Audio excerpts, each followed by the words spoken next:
Dirjen Pajak Surya Utomo menyebut akan menindaklanjuti tudingan soal adanya geng Rafael di Direktorat Jenderal Pajak.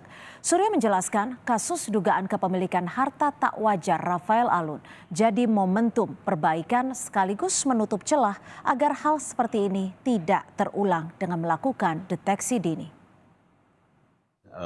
Istilah kata bahasa pesan itu ada dan kami coba akan lihat nih kira-kira ada kesamaan cerita nggak kan gitu ya yang Mbak sebut ya case kayus momentum bagi kami untuk melakukan perbaikan karena perbaikan itu nggak akan pernah selesai Mbak, kapanpun juga perbaikan itu nggak akan pernah selesai. Pengawasan internal diperkuat ya Pak? Pasti, gimana kita terus memperkuat nih three line of defense kita, minimal menutup celah kan gitu ya, kalau kejadian ya kita pasti tanganin kan gitu ya Mbak ya, penindakan kita jalankan. Tapi ke depan kan kita pasti harus mencari nih mana-mana lubang yang bisa digunakan dan harus kita tutup. Bagaimana kita melakukan evaluasi, analisa sehingga kita bisa mendeteksi lebih awal. Informasi lebih lengkap soal pemeriksaan harta sejumlah pejabat di KPK kita sapa jurnalis Kompas TV. Sudah ada Jona Hamonangan di gedung KPK Jakarta. Jona, ada Eko Darmanto, ada Rafael Alun Trisambodo yang sudah diperiksa oleh KPK. Apa sebenarnya poin-poin utama yang ingin ditelusuri KPK, Jona? Ya Cynthia, poin utama yang ingin didalami KPK adalah mengapa para pejabat itu bisa mendapatkan harta kekayaan yang tidak wajar. Apalagi kalau kita lihat pekerja mereka seperti Rafael Alun Trisambodo atau Eko Darmanto itu sangat dekat dengan para pengusaha ataupun sangat dekat dengan orang yang punya kekuasaan. Nah, ini yang akan dicari benang merahnya. Apakah ada tindak pidana seperti mungkin suap ataupun tidak pidana korupsi yang mereka lakukan dikarenakan mungkin dalam rangka untuk menggelapkan. Seperti contoh misalkan pegawai pajak, mungkin dia ada perusahaan yang mungkin tidak ingin membayar pajak secara penuh, maka dia melakukan suap kepada pegawai pajak terus dan akhirnya pegawai pajak tersebut mendapatkan dana yang cukup besar. Jadi memang dari oknum-oknum tersebut dan akhirnya sekarang viral di media sosial, KPK saat ini adalah langkah utama adalah melakukan pendalaman. Seperti kita tahu bahwa saat ini Rafael Alun Trisambodo sudah naik mulai dari penjelasan sekarang sudah masuk ke tahap penyelidikan. Ini berarti dari KPK sudah punya atensi lebih dalam rangka untuk memonitor dari mana sumber kekayaannya. Apalagi kalau kita lihat yang viral belakangan, pegawai Bea Cukai, mantan kepala Bea Cukai Yogyakarta Eko Darmanto juga memiliki harta kekayaan yang begitu luar biasa. Meskipun ada kejanggalan, jadi memiliki harta besar tapi juga ada utang yang besar itu sebesar 9 miliar rupiah. Tapi adalah fokus utama KPK adalah melakukan penelusuran dari mana sumber uang tersebut. Jadi untuk pengecekan ini KPK juga menggandeng pihak lain seperti PPATK untuk melihat apakah ada dana-dana tidak wajar. Jadi cara melihatnya adalah dengan melihat dari cash flow atau dari gaji. Katakanlah dari pejabat tersebut memiliki gaji sekitar 20 juta per bulan dan dirapel selama setahun. Nah, apakah cash flow setahun ini sudah sesuai dengan pendapatannya? Maka itulah dihitung.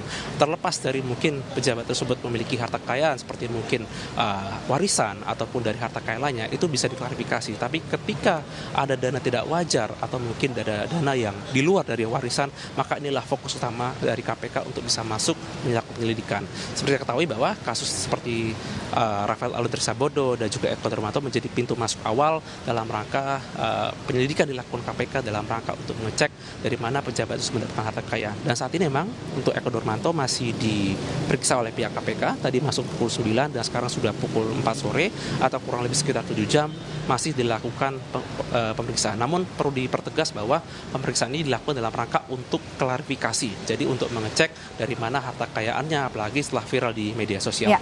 Cynthia? Jona, jika nantinya penelusuran ditemukan adanya harta yang dinilai tidak wajar, apakah ini artinya KPK akan kembali menelusuri setiap pejabat di Kementerian Keuangan yang dinilai mencurigakan?